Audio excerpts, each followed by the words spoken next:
আরেকটা most important part, সেটা হচ্ছে আমার টায়ার। আমি এই যে আমার টায়ারটা টিউবলেস করছি, ওই দুঃখ আমি এখনও ভুলাইতে পারতেছি না। মাইলেজ পাইছি কত জানেন? 42।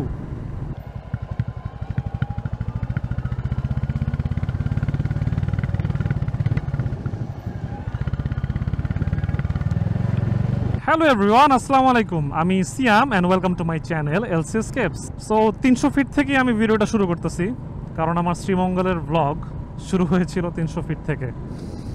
খুবই দুঃখ ভারাক্রান্ত হৃদয়ে জানাতে হইতেছে যে যদিও আপনারা টাইটেলে শ্রীমঙ্গল ওয়ার্ডটা দেখছেন, হয়তো শ্রীমঙ্গলের বিউটি এনজয় করতে চাইছেন, কিন্তু আমি খুবই দুঃখিত আমি সেটা আপনাদের দেখাতে পারতেছি না।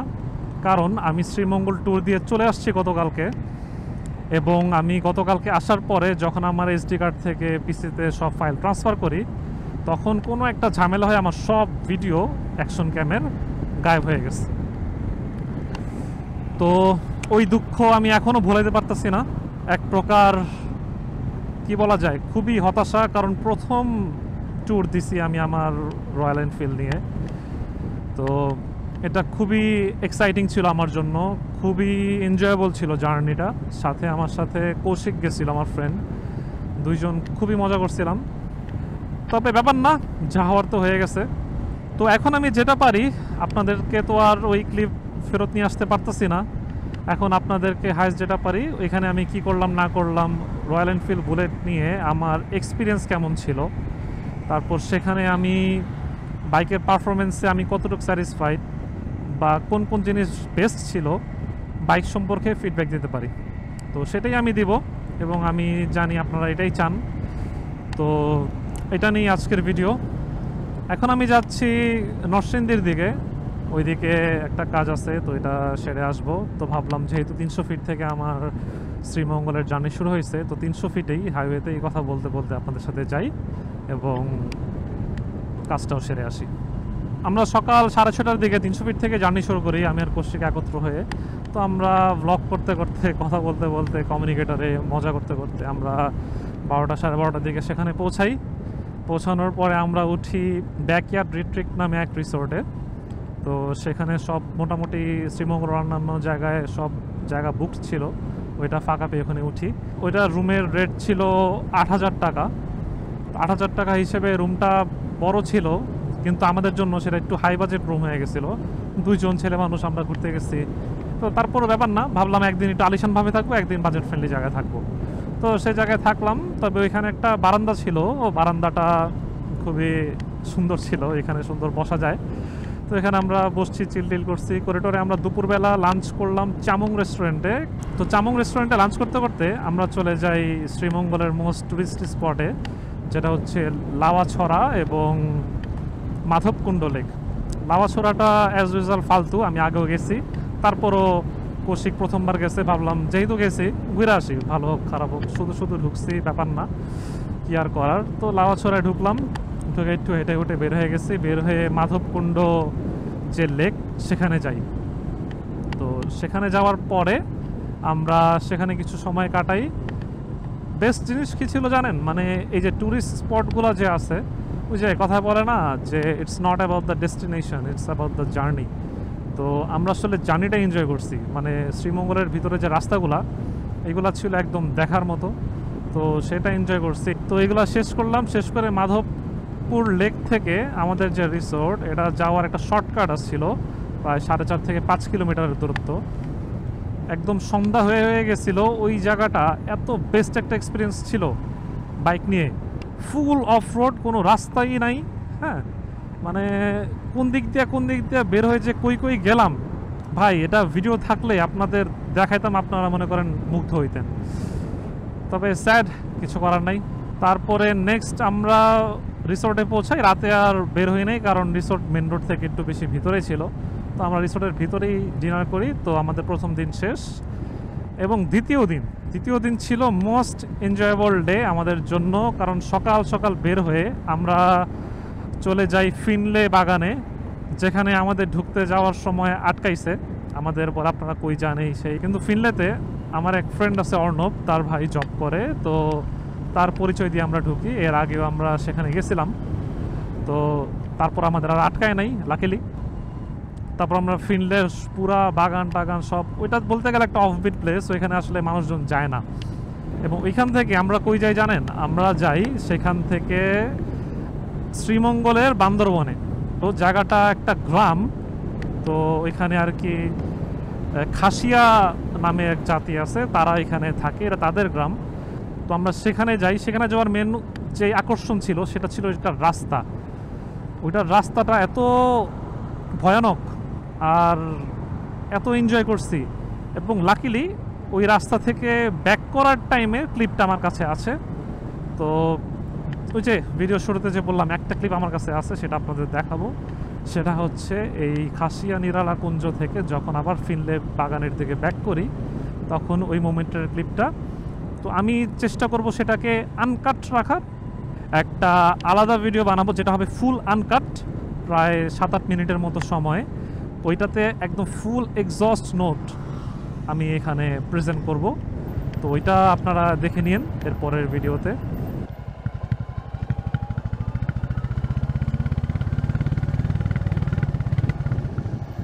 এখান থেকে আমরা আবার লাঞ্চ করি। লাঞ্চ করে আমরা আদি নীলকণ্ঠে আমরা চা খাই। ওইটা আসলে 7 লেয়ার 8 লেয়ার চায়ের জন্য বিখ্যাত, কিন্তু 7 লেয়ার 8 লেয়ার চা যেহেতু আমাদের ভালো লাগে না, এর আগে খায় এক্সপিরিয়েন্স হয়েছে, এই কারণে আমরা সেটা নাই। আমরা নর্মাল মালাই চা নিছি এবং সেটা টেস্ট খুব ভালো ছিল। তো এই ছিল আপডেট। তারপরে আমরা যেখানে যাই সেটা ছিল আমাদের পরবর্তী দিন থাকার রিসোর্টের নাম ছিল দহলিজ। তো দহলিজে আমরা যাই, সেখানে মাত্র 500 টাকা পার পারসন রুমে আমরা থাকি। এবং এটার বেস্ট পার্ট ছিল আমরা ওইটার বাইরে যে একটা কটেজ টাইপের রিসোর্ট আছে, ওই রিসোর্ট আমরা ফুল এনজয় করতে পারছি। কারণ ওইটা দুইটার মালিক সেম, দহলিজ এবং দহলিজ কটেজ এবং দহলিজ যে বিল্ডিং, দুইটার ওনার সেম। সো সেই হিসাবে আমরা ওইখানেও অ্যাক্সেস ছিল ফুল, আমরা এখানে ভালো সময় কাটাই এবং রাতে আমরা সেখানেই বারবিকিউ করি এবং বারবিকিউ করে টরে আমরা ওইখান থেকে আসি। এবং পরের দিন সকাল 6:30টার দিকে আমরা ওইখান থেকে রওনা হই এবং রওনা হয়ে আমরা ঢাকায় ব্যাক চলে আসি। সো এই ছিল আমার শ্রীমঙ্গলের কাহিনী। এখন আমি বলি আমার বাইকের কাহিনী, যে বাইক আমাকে কি দিছে, কি দেয় নাই, কি সমস্যা বা কি ভালো। তো বাইকের কথা যদি বলি, একদম আমি ফুল স্যাটিসফাইড। মানে সোজা কথা বলতে, বাইকের প্রতি আমার ভালোবাসা যা ছিল ওই ট্যুর দিয়ে এসে বাইকের প্রতি আমার ভালোবাসা 2 গুণ 3 গুণ হয়ে গেছে। কারণ বাইকটা আমার এত ট্রাস্ট অর্জন করে ফেলছে এই ট্যুরটা দেওয়ার পরে।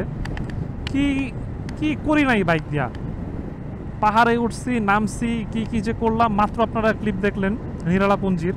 তাছাড়া অফ রোড, হাইওয়ে, কোনো জায়গায় বাইকটা আমাকে ধোকা দেয় নাই। বাইকটা একদম পারফেক্টলি সব কিছু করছে। এই কারণেই আমি যেটা বললাম যে বাইকের প্রতি ভালোবাসা আরও 2 গুণ 3 গুণ বেড়ে গেছে।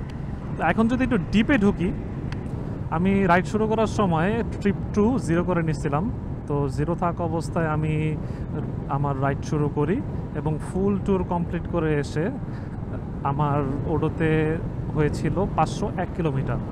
তার মানে আমার শ্রীমঙ্গলে যাওয়া আসা এবং ওইখানে সাইট সিইং সব মিলে আমি 501 কিলোমিটার রাইড করি।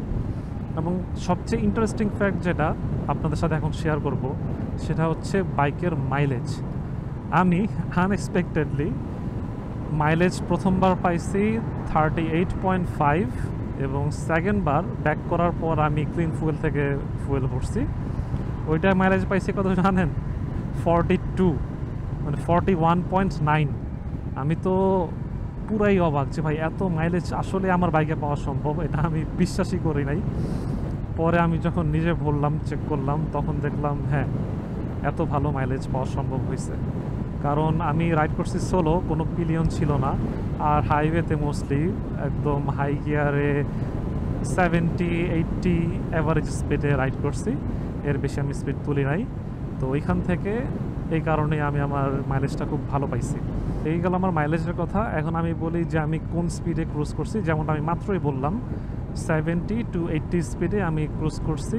কিছু জায়গায় 90 তুলছি, কিন্তু 90-র উপরে আমি যাই নাই, একদম সেফ চালিয়ে গেছি। তো একদম কোনো ভাইব্রেশন ফিল হওয়ার কথা না, কারণ আমি যা জানি 90-র পরে 100 ক্রস করলে একটু ভাইব্রেশন ফিল হয়। তো আমি তুলিই নাই, আমি ভাইব্রেশন পাইও নাই, সব মিলে একদম বেস্ট এক্সপিরিয়েন্স পাইছি। আসলে রয়্যাল এনফিল্ড দেওয়ার ওই স্পিডটাই হচ্ছে একদম বেস্ট। আমি 5th ইয়ারে যখন ডুকডুক করে যাই, মনে করেন পুরা একটা আলাদা ভাবই এসে পড়ে মনের ভিতরে যে ও কিছু একটা ভাই রাইড করতেছি, কোনো হালকা পাতলা কিছু না। ইঞ্জিনের পারফরমেন্স অস্থির ছিল, আমাকে অনেক ভালো ব্যাকআপ দিচ্ছে, কোনো জায়গায় আমাকে কোনো ধোকা দেয় নাই। আর 350 সিসির ইঞ্জিনের যে মজা, এটা আসলে হাইওয়েতে আসলে বোঝা যায়। আর পাশাপাশি আপনারা যে একটু আগে ক্লিপ দেখলেন, ওই গ্রামে যাওয়ার পথে অনেক অফরোড ছিল, হাই হিল, তারপরে ডাউন হিল, এই সব জায়গায় ইঞ্জিন এক টানে উঠে গেছে। কোনো জায়গায় আমি পাওয়ার লুজ ফিল করি নাই, বা আমার কোনো জায়গায় এমন লাগে নাই যে পাওয়ার কম। আসলে এটা ফিল হওয়ার কোনো কারণই নেই ভাই, 350 সিসি তো ভাই কিনছি এই জন্য, তাই না? অ্যান্ড আমি শিওর আমার এই বাইকের পরিবর্তে যদি আমার প্রিভিয়াস বাইকটা হয়তো FZX ছিল সেটা, তাহলে আমার রাইডিং এক্সপিরিয়েন্সটা অন্যরকম হইতো। উঠতে অনেক প্যারা খেতাম, নামতে প্যারা খেতাম, এটা আমি ফিল করতে পারতেছি, কারণ ভাই ওটা তো আমি চালাইছি। তো এই গেল বাইক। আর বাইকের আরেকটা বিষয় আছে, সেটা হচ্ছে বাইকের যে লুকিং গ্লাসটা আমার একটু ভাইব্রেট করছে, কিন্তু একটা ভাইব্রেট করে একটা ভাইব্রেট করে না। এটা হওয়ার কারণ কি? করলে তো ভাই দুইটাই করতো। কারণ হচ্ছে ফিটিংসের প্রবলেম। একটা ফিটিং ভালো হয়েছে, সুন্দর স্টেবল, একটা ফিটিংয়ের সমস্যা, তাই স্টেবল না, কাঁপে বেশি। তো আমি এটা বাইকের দোষ দিব না। লুকিং গ্লাসের কোয়ালিটি আবার ভালো, একদম ক্লিয়ার ভিজিবিলিটি খুব ভালো, তো এটা নিয়ে কমপ্লেন নাই। তবে ফিটিংস রিলেটেড ইস্যু আছে, এটা সমস্যা নেই, আমি নাট বল্টু দিয়ে একটু কোথা দিয়ে ঠিক করে নেব। তো এই গেল এইটা। আর পাশাপাশি রাইডিং কমফোর্ট তো ভাই এক্সট্রিম লেভেলের ভালো, ওইটা মনে করেন কোনো কমপ্লেন করার কোনো বিষয়ই নাই। আরামসে বসে গেছি, মাঝে মাঝে একটু ব্রেক নিছি, আর ইঞ্জিন হিট নিয়েও আমি কোনো প্যারা খাই নাই, যেহেতু এটা এয়ার কুলড ইঞ্জিন আর যথেষ্ট পরিমাণের বাতাস যেভাবে চালাইলে সে পাইছে, এই কারণে অত গরম হয় নাই। এই কারণে আমার আছে না যে একটু পরপর ব্রেক নিতে হবে, ইঞ্জিন ঠান্ডা করতে হবে, আমি কোনো ব্রেক ট্রেকও তেমন দেই নাই। জাস্ট নিজের ব্রেক ফিল হয়েছে যে হ্যাঁ ব্রেক নেওয়া দরকার, তখন ব্রেক নিছি। আর ব্রেকিং পারফরমেন্স ভালো ছিল। মাঝখানে একটা, তো আমি রাইড করার সময় মাঝে দিয়ে একটা কুত্তা দৌড় দিতে লাগছিল, তো ওইখানে আমার একটা ইমার্জেন্সি ব্রেক করা লাগে, তখন আমি কোনো স্কিড কিছু করি নাই, আরামসে ব্রেক করে চলে গেছি, কারণ ভাই ডুয়েল চ্যানেল ABS, তো এটা নিয়ে আমি কোনো প্যারা খাই নাই। আর বাকি টাইমে খুবই সেফলি চালাইছি, তো এরকমভাবে আমি সমস্যা ফেস করি নাই, তো ব্রেকিং নিয়ে আমার কোনো কমপ্লেনই নাই। আর আরেকটা বিষয় এটা অ্যাড করতে হবে, সেটা হলো ওইখানে প্রচুর বালির মধ্যে চালাইতে হয়েছে, তো অনেক স্কিড করতেছিল, মানে ওইখানেও আমি ব্রেক করে চালাইতে হতেছিল, তো ওইভাবে তেমন স্কিড করে নাই। মানে আমি একবারও বাইক টাইক নিয়ে পড়ি নাই বা কাইত হয় নাই, জাস্ট চালাইতেছিলাম, চাকরি স্কিড করতেছিল স্বাভাবিক। আমার ফ্রেন্ড কৌশিক ছিল, ওরও স্কিড করছে, এটা রাস্তাটাই ছিল এরকম যে স্কিড করবে। তো সব মিলিয়ে আমি আমার বাইক নিয়ে ওভারঅল ভেরি স্যাটিসফাইড। যেটা বললাম, আমি আমার বাইকের প্রতি যে ভালোবাসা ছিল এই ট্যুর দিয়ে এসে বাইকের প্রতি এত ট্রাস্ট অর্জন করে ফেলছি যে বাইকটা এখন আমি আরও দ্বিগুণ তিনগুণ বেশি ভালোবাসতেছি। আর এখন আসি আমার হেলমেট নিয়ে। হেলমেট যেটা আমি কয়েকদিন আগে কিনছি স্করপিয়নের, তো এইটা আমাকে খুবই ভালো ব্যাকআপ দিচ্ছে। খুবই লাইট ওয়েট হওয়ার কারণে আমি ক্যামেরা এবং কমিউনিকেটর দুইটা লাগায় রাখা সত্ত্বেও আমার তেমন ঘাড় ব্যথা হয় নাই। আরেকটা বেস্ট পারচেস ছিল আমার এই রাইডিং গ্লাভস। এই গ্লাভসটা রেভিটের, একদম ফুল লেদার, এটা দাম 2200 টাকা ছিল, সে কমায় 2000 টাকা রাখছে। তো এই গ্লাভসটা আমাকে কঠিনভাবে ব্যাকআপ দিছে, তো খুবই কমফোর্টেবল, কোনো ঝামেলা ফিল করি নাই, কোনো হেভি না, একদম আরামসে, এবং দেখতে খুবই মিনিমালিস্টিক, যেটা আমার রেট্রো বাইকের সাথে খুবই সুন্দরভাবে যায়।